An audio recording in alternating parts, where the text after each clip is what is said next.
All right, and thank you folks here and anybody watching on Ustream. Unfortunately, Brian Alexander was unable to come for his presentation, but Carolyn Rossini has volunteered to step in to tell us a little bit about what's going on with OER in Brazil. And I'll just hand it over to her. So thank you, and thank you for coming for this presentation. I think the main reason actually for this presentation is much more to discuss policy around OER, how we can foster the adoption and raise awareness about OER at the policy level, at federal level in many countries. My study focus is Brazil, but I'm part of a group of grantees of the Open Society Institute, and we have country pilots, pilot studies in many countries going on exactly to understand how we can foster all these ideas and these projects at the federal level. So it's Brazil, the Netherlands, Poland, South Africa, and a couple of other countries. So I really think that here I would like to have a dialogue with you to explain a little bit what we have been doing and if the recommendations that are emerging from this work, if they make sense and if we are missing something. So this is a little bit the idea. So I think from the presentation I just want to leave to you three main messages, and the recommendations actually they come from these messages. Open systems and open networks can create new modes of innovation. New modes of innovation can be helped or hurt by institutional and government policies. Brazil is experimenting with openness, but is just in the beginning. And I also want to have in mind here a little bit what's happening in the USA with under Obama administration that just have a budget of $500,000 to generate courses that will be open license, so they will be open educational resources. So there is already a push for this kind of policy here. There are many bills that are under discussion in the Congress to foster the adoption of open educational resources. So what this means, but what do we need to build around these policies to make the adoption a smooth process? Okay, and talking a little bit about the Brazilian OER project, there are four main objectives within this project. One is to generate a green paper where we are trying to understand the reality and propose recommendations and engage in the debates on how international these recommendations can be. So I really, this green paper, the first draft was finished last Sunday. So we are in the first round of reviews, and if any of you want to have access to this green paper and join this dialogue of peer review, I really would appreciate that. A toolkit for professors and teachers. So the idea is train the trainer. It's really to empower the teacher in this process and to find what are the motivations and incentives and bring them to the conversation. This effort I've been developing with UNESCO, that's also developing a toolkit for Africa countries. So the idea is to develop a toolkit in English and Portuguese exactly to be able to distribute it in some countries. Network, connect Brazilian efforts with foreign efforts. So last December, I took some people from Connections to Brazil, and there are some other projects that we are trying to establish a dialogue to see if we can take advantage of projects and methodologies and technologies that are out there already instead of creating our own. So many projects are evaluating platforms and so on. So it's really like how we can cooperate in this effort. And an international conference to discuss Brazil project and also foreign efforts and validate the recommendations. We are already going to have some representatives from the Brazilian Congress at the conference, and we have many international speakers and national speakers. So the idea is really to present a little bit to this Congress representatives what OER means, because different from the US is something that the politicians, they are still not aware with that, which is kind of different what happened in free software or free culture or open access in Brazil. Brazil is a leader in many of these movements, but OER is not there yet, so how we can push that also.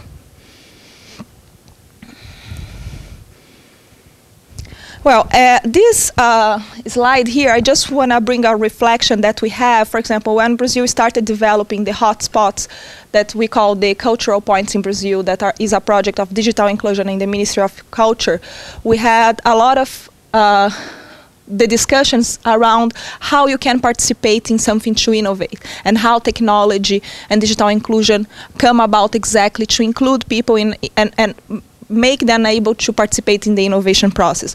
So this is a little bit the methodology that was behind it. And I think this really reminds me about the methodology that we talk in OER, how you can empower the student, the self-learner, and the teachers to engage and produce materials and collaborate and be part of the internet culture from the education side of it. Well, I'm going to jump a little bit around here. Here is a citation from Yochai Benkler, that now is my boss at Harvard, and he wrote the book The Wealth of Networks, and the discussion is really like how you can make people collaborate in large scale in a no-market environment, and you can have users innovating and users producing content. So you are not a consumer anymore, you are actually a producer. You are not a reader anymore, you are actually a writer. So how we can engage that and how we can make that work for education. And it's very interesting because at Berkman, the project I coordinate there, we are studying how some industrial sectors, they appropriate knowledge. And one of the sectors is educational materials. And you see the OER movement happen in a parallel with the publishers. It's not a movement or projects that happen like the open access that came about to address a problem of the publishing industry. So how you see these industries moving in parallel and how they dialogue and how they appropriate, what are the common-based projects that are coming about. So it's a very fortunate time because now I can have a comparative overview what's going on in US and what's going on in Brazil. And I think it's very helpful because we can validate the recommendations internationally by having this comparative overview. Well, and as I was saying, like Brazil is already a leader in free software and open source. Since like more than 10 years ago, we have a huge cluster of production in the south, a huge cluster of production in the northeast, and which actually is fighting the brain drain in Brazil. So it's a very interesting thing to observe. A lot of new business models emerging around that. In open culture, the same. Creative Commons Brazil was one of the first international Creative Commons. We were the first to kind of translate the license and adapt and incorporate. In 2006 and 2007, we had the Minister of Culture and the Minister of Education adopting Creative Commons in many levels. So we see that Brazil has this motivation. We have already, some people at least have awareness about what the internet culture means and what comes with it. And in the same in open access, we have Cielo, that is part of Birene, and the World Health Organization has one of the biggest platforms of open access in Latin America and Africa, Portuguese-speaking countries. Well, and why all these movements are important for developing countries? So I also try to see how we can contribute for the development side of it, not just it's an innovative technology or it's an innovative methodology in education. No, how we can contribute for development with all these initiatives. So you have also the reduced cost, that is still a very debated argument. You can enlarge the market with new and alternative models. We are talking about freedom and not free. We are talking about cost for the users. That's a big problem in higher education. In the green paper, we divided the study of higher education and K through 12. So we have this overview of what's going on in each level, because the problems of incentives and the necessities, and they are a little different. And they empower the individual and the society and the institutions. So, but coming back to open educational resources, I think you probably know this slide. This slide is by Arash Bissell from CCLearn, and this is the basic definition of open educational resources. You have full courses, materials, content module, learning objects and collection journals. You have the software to support the creation, and you have the implementation resources. And this, I think, what is important, why I bring this here, even being a slide that probably we all know about it, is how important it is to think about the design of a project.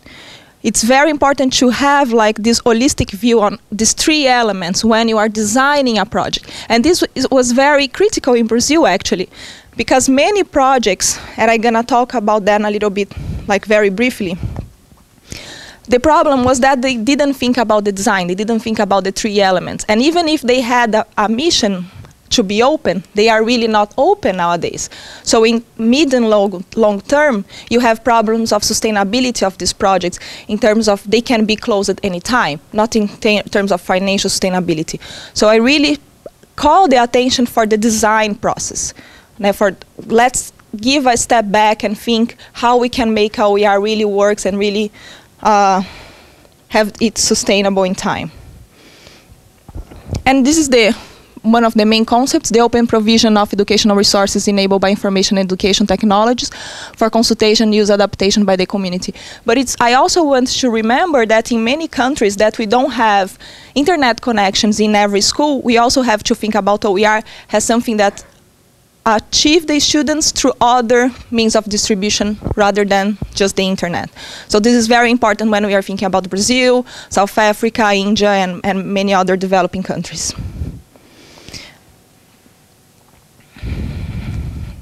And my project and some other of these pilot projects I was mentioning about, we were trying to implement environmentalism for OER. So what is environmentalism for OER? It's to give OER a framework of discussion. What is really the motivations around that? Because we have many projects emerging from institutions, but how we can connect them in a network that makes sense, that why they exist, and what are the motivations, and etc. And I think one of the main elements to make all this link is the Cape Town Open Education Declaration that happened a couple of years ago. And these are some pictures of people who were there. Some people that are here today were there discussing the declaration. And there was a lot of media attention to that, also saying that a revolution of sorts is sweeping education. So the first time I think there was a declaration putting everything together and calling the attention for a movement that was emerging in different places of the world. And the declaration, it asked for three main strategies, and I bring them here because we are trying to see, for example, to measure how some countries are achieving or are pursuing that strategies, how they are developing that strategies. So open educational policy. Governments, school boards, colleges, and universities should make taxpayer-funded educational resources OER open. Open content license. OER should be freely shared through open license, which facilitates use, revision, translation, improvement, and sharing. Collaborative production. Educators and students can participate in creating, using, adapting, and improving OER. So through these three main strategies, and joining these three main strategies with that holistic view of design, how governments are developing their strategy. So we are trying kind of to do some measuring on that. And just a little bit of my background and why this project came about. So I'm part of the UNESCO OER community since 2005. I was one of the leaders. I was teaching in a law school in Brazil before coming to the US, and we had an initiative that's called Open Notebooks. So we were trying to break a little bit that culture, that club culture of I just lend my material to my friends, to make all the notebooks available in a wiki that was open inside the law school. And we develop a system of incentives, we develop a system of awards, we develop a system of acknowledgements, and nowadays you have almost all the courses, all the notes available and open in internet for anybody that can use, and it's very recognized law school in Brazil, so it calls a lot the attention for it. And also for the professors, how we can incentive and motivate the professors to participate on that and to start learning a little bit about what is a wiki and what does mean share my content. I actually being more acknowledged than less. I'm not losing, I'm gaining with that. So it's really to start to foster a culture here. Another project, Copyright for Librarians, that we developed at the Berkman Center to teach a little bit librarians copyright and a little bit on OER to make them part of this movement. And nowadays the OER Brazilian project, Challenges and Perspectives. And I learned main three lessons.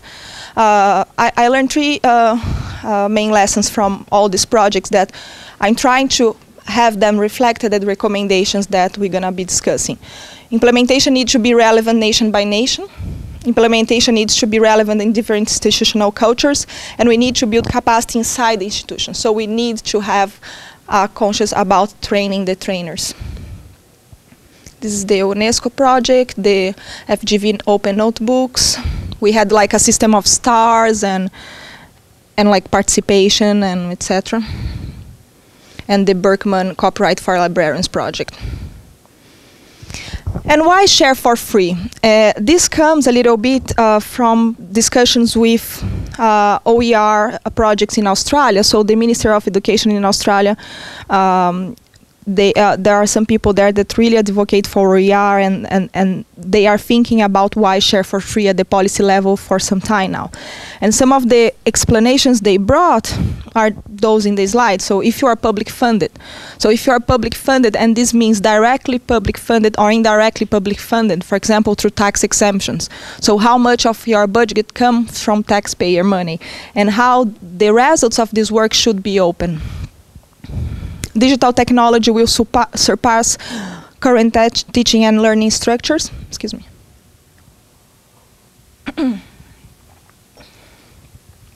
Cost implications on continuing to rely on statutory license schemes and the publisher schemes. OER easier to manage, downside transaction costs, no complex copying limits, no restriction on audience, allow teachers and students to modify and share so you can develop this culture of continuous improvement. You have public access, that's very vinculated to the taxpayer money argument. Quality can be improved and cost content development reduced by sharing and reusing. Open sharing will speed up development of learning resources. I think we are in a moment of experimenting with many designs and projects. So how many more experience and projects we have, more we're gonna learn what works. I think we are really in a moment to see what works and what doesn't work and share the results about what worked and what didn't work, because we kind of learn together with these experiences. And new opportunities for the ones that are not part of the mainstream culture or the mainstream institutions and so on. And the goals here, I really think that is to think digital and not digitalize, and also to generate appropriate models to address the educational gap. Not like, and we can even go in detail to avoid brain drain and to avoid many other problems that many countries faces.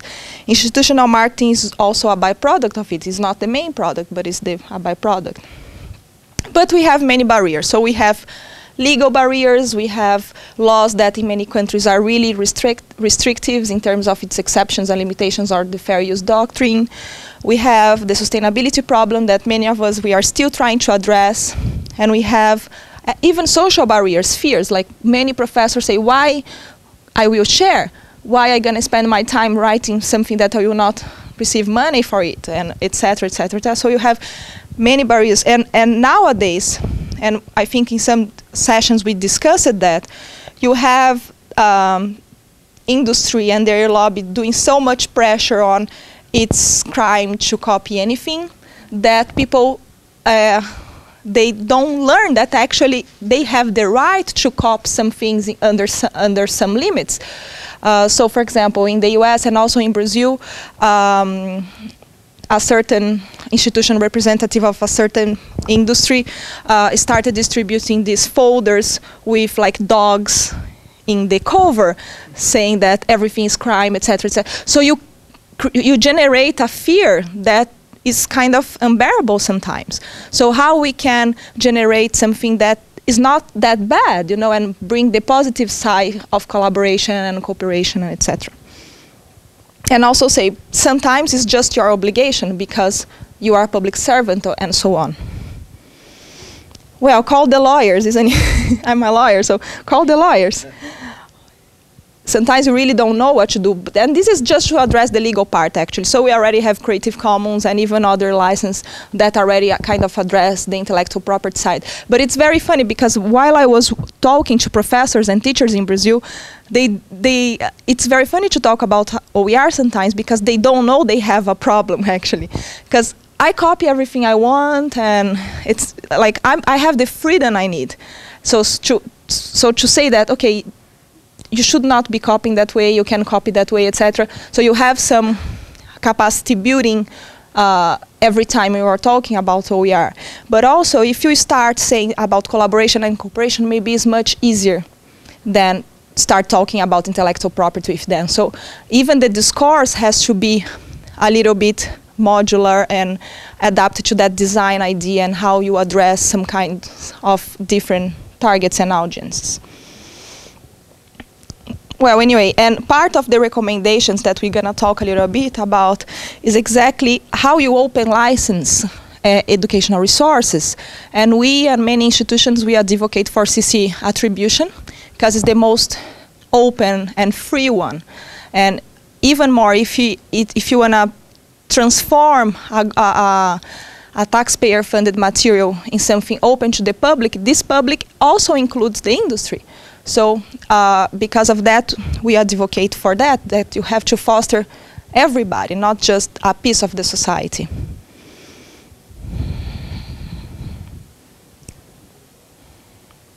So, and a little bit about Brazil now, and then finally that's going to be fast, and then we're going to talk a little bit of some projects. I analyzed 11 projects that are undertaken by government or private parties in Brazil to see how much of OER they are or not, and then build the recommendations around that. In Brazil, OER was understood as in the context of e-learning. However, there is also the necessity of addressing the problem of textbooks.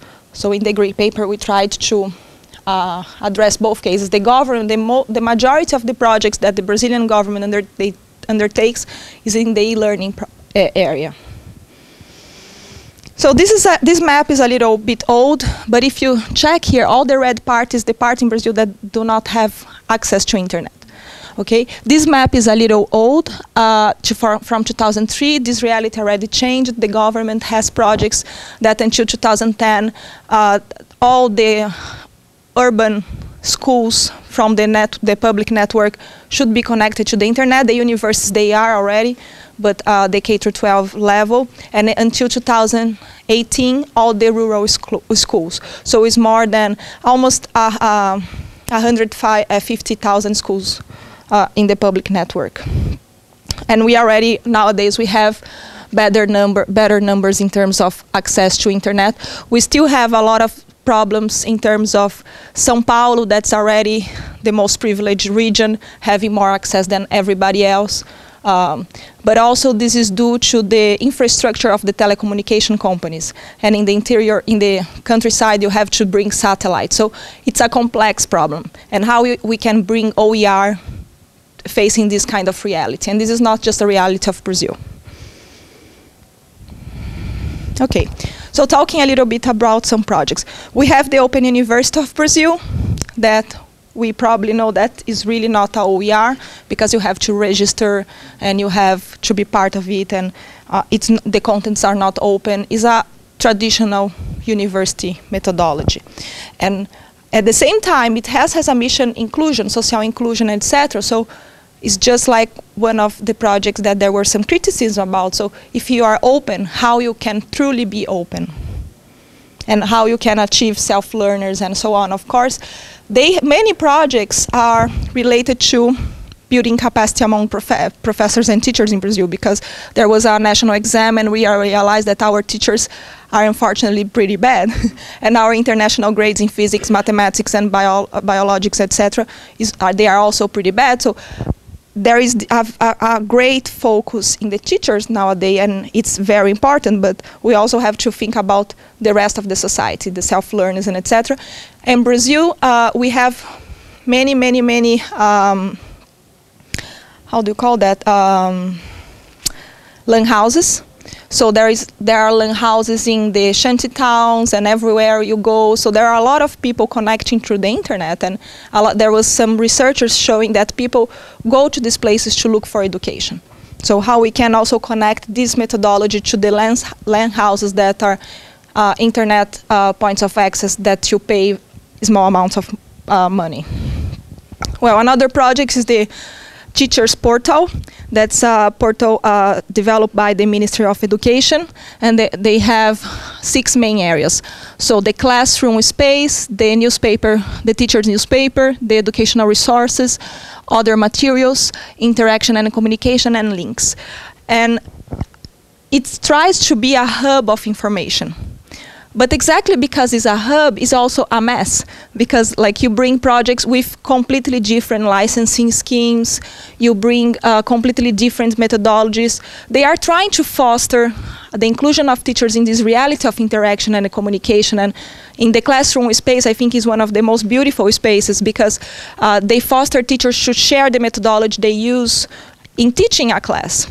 But if you go to links, you have links to connections, to Brazil project, to national and international links, but you don't have explanation in terms of how you can use these resources and for what. So many professors and teachers that know a little bit about this reality, they don't use it because they don't know how they can use and how the resources will be interoperable. So there are many teachers, for example, we created a discussion list in Brazil about open educational resources, and there are some teachers that participate, and many they are software developers, and these guys, they don't use it here because they have a lot of insecurity on how they can use the materials that come from here. Also the debate about textbooks. So a group of University of São Paulo, they did a research to understand the value chain of textbooks in Brazil and the production and how taxpayer and the government funds the textbook. The cost of textbook in Brazil, there was some research done, and it was like 80% more expensive than textbooks in the US, comparing in terms of cost of life and many other economic index stuff. So it's really expensive for Brazilians, and in general it's like more than 1 month of the familiar rent to buy of the familiar the monthly making. So it's really difficult for people in universities in Brazil acquire all the books they need. And of course there is a huge spread, exactly because of that there is a huge culture of copy. And the industry started in 2005 suing universities and students because of copy of textbooks in Brazil. So, and closing a lot of copy shops and so on and so on. So this debate arose exactly to say, okay, but who pays to make the textbooks available? And so in Brazil there is taxpayer exemption for the whole publishing industry. Okay, and this is a little some of the values here. So in 2004 already, the public subsidy to the textbook industry was already, just for a comparative, the double value of the Ministry of Culture total budget. Okay, nowadays their budget is much bigger, but it's so in this is what the industry receives in tax exemption from in the whole production process, from the paper to the printing. So it's a very big indirect subsidy. Other numbers that they could find was how much the government also pay for a student to complete their thesis, and also that many of these theses, they were becoming books that were used at the college level. So in general, when you have, for example, almost 90% of the cost of producing a thesis, this is doctoral level, the PhD level, is subsidized by the government, and 10% by the publishing industry. But remember that many of this 10% also comes from tax exemption. So the numbers are really call attention here. And they also discovered that 30% of the books that are used in universities are out of print.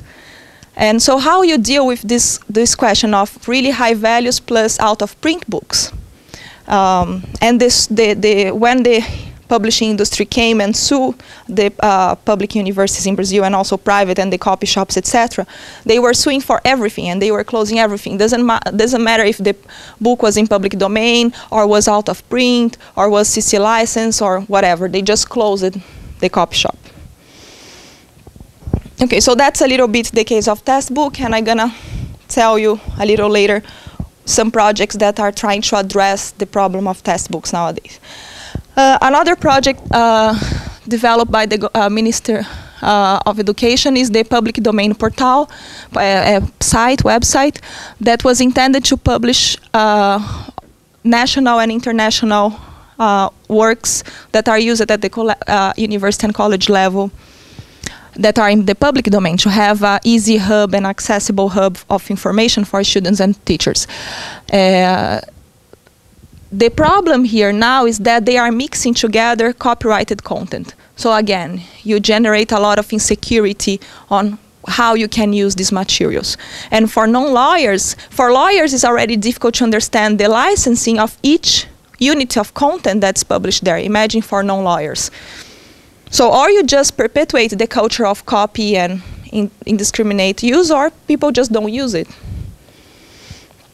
Okay, this is a very beautiful and I think one of the best projects that are going on in Brazil right now in the textbook area. So the state of Paraná, that's in the south of Brazil, they developed the Leaves project, literally translated, so Projeto Folhas. They develop a system of incentives for teachers. For example, they give a 6 months period of sabbatical, and they even give some salary, extra salary. They give points in the career for people, for teachers to get promoted in their career. And the teachers, they write the textbooks under the directives of the national curriculum. We have a national curriculum in Brazil. We don't have adoption process as in the US, has complex as in the US, but we have a curriculum and we have a list of textbooks that are chosen by the government, and universities should adopt those. The state of Paraná decided to not adopt these textbooks and decided to build their own, and they call it the public textbook. So and now I'm working with them to implement Creative Commons, because the mission is to be open, but the license scheme was also not so clear, so we are implementing Creative Commons right now. And they already have textbooks for all courses. So physics, biology, philosophy, and all courses we have in some of the grades. So with these projects, and coming back to the Cape Town Declaration, I think there is a lot of encouragement and some acknowledgement about open education in Brazil. So if you remember of that call, encourage educators and learners to actively participate in emerging open educational movement. So we have some of that happening already. But we are in pretty bad shape in the other two parts of the Cape Town Declaration, such as open educational resources should be free when they are where they are public funded, and so on. So we are trying to see how we can improve also and have smiles in the other parts also. So talking about the recommendations, and here is where I really would like to have a dialogue with you. We divided the recommendations in 4 or 5 types, mainly where they are focused. So in general, they are focused in content, but for example, content and technology policy, content and intellectual property policy, content and social policy, and so on. So based on the analysis of the projects, one would be unify intellectual property policies and create some kind of open access or standardized single meta-index of all Brazilian theses. So nowadays there is a mandate for all the theses produced by public schools, public universities to be online. But there is no centralized repository, and there is no clear open license. So one of the things would be fix that issue. Content pedagogy policy. Create online courses to train teachers in the use of online educational resources. There is a big effort on the Ministry of Education nowadays to train the teachers exactly because of the results of the national exams. So we are trying to develop a OER module inside that. Create specific pedagogical resources in OER. Create metrics to reward teachers. And I think this is a central question here, is a central issue here. How you create incentives for that. Content and price recommendations require publishers to disclose information about textbooks, wholesales, price and revision histories. Recommend that institutions explore alternative textbook sources. Regulate textbook prices in public institutions. Commission studies and reports to investigate high cost of textbook. Require schools bookstores to actively promote textbooks buyback programs. Recommendations related to intellectual property rights. This is a little bit related to the free culture, Creative Commons, and other movements, H2K, the Access to Knowledge movement. That Brazil, there were a report by the International Association of Consumers that they did a blacklist of what are the countries that has the most restrictive exceptions and limitations, and Brazil is between the 5 most restrictive. So even the fair use in US is more flexible than exceptions and limitations in Brazil, and this brings a lot of problems in the education side. So one of the things, and actually the law is under review right now, a bill is gonna come in the next semester for public consultation, exactly trying to expand exceptions and limitations. So we are really in the right time and right moment to have that debate. Establish federal law policy giving open and cost-free access to books, theses, and articles necessary for higher education produced by professors working full-time in public universities or students receiving full-time scholarship from the government. Content IPR. Establish a federal law policy establishing open licensing, allow inclusively commercial use, and cost-free access to books and other educational materials such as digital analog learning objects developed by or paid by the government or its subcontractors. Different from US, the government works produced by the governments, they are not in public domain. But I don't know that in US, even in US, they are really not in the public domain. It's just a kind of wave. So anytime that the government here in the US want to assert their rights, they can, even more internationally. So even the public domain conception in US is not that clear, but in Brazil we don't have that, even that waiver. Unify copyright policy specifically to the establishment of a unified open license approach, exactly to have the works interoperable and to pass security to the users and teachers that they can use a certain amount of content and in a certain way. I think we have to facilitate the life of teachers and students, and they don't need to worry with license. The lawyers need to worry, not them. So just to repeat again, and I just want to open for discussion, implementation needs to be relevant nation by nation, so maybe that recommendations are not, they do not suit all the countries. Implementation needs to be relevant to different institutional cultures, and we need to build capacity building inside institutions regarding OER. And again, just to repeat, if I want you to remember anything from this presentation, I think these are the 3 main points. You know, open system and open networks can create new modes of innovation. New modes of innovation can be helped or hurt by institutional and government policies. Like, there is a lot of good intention, but how you make that good intention sustainable in time. Brazil is experimenting with openness, but it's just the beginning. So thank you so much. Here is my email if you want to contact me. And I always finish with this phrase from Pierre Levy. Does this book speaks? And it has a voice that allows you to read yourself, and you are invited to contribute to this writing. So I'm really inviting you to contribute with this writing and this discussion around policy and not just projects. Thank you so much.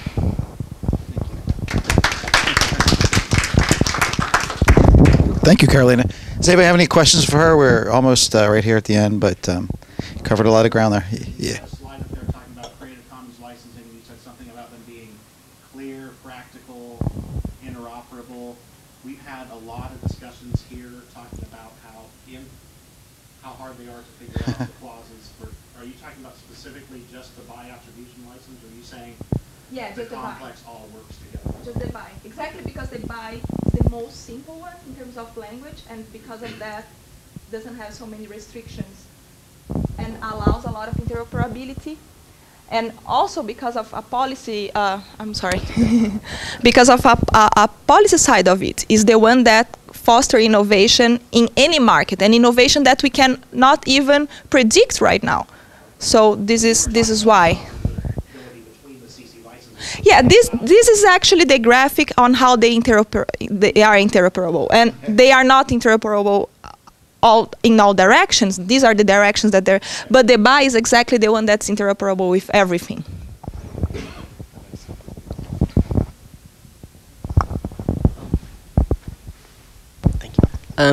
You were saying that you have in October and this meeting to present these recommendations to some members of the government.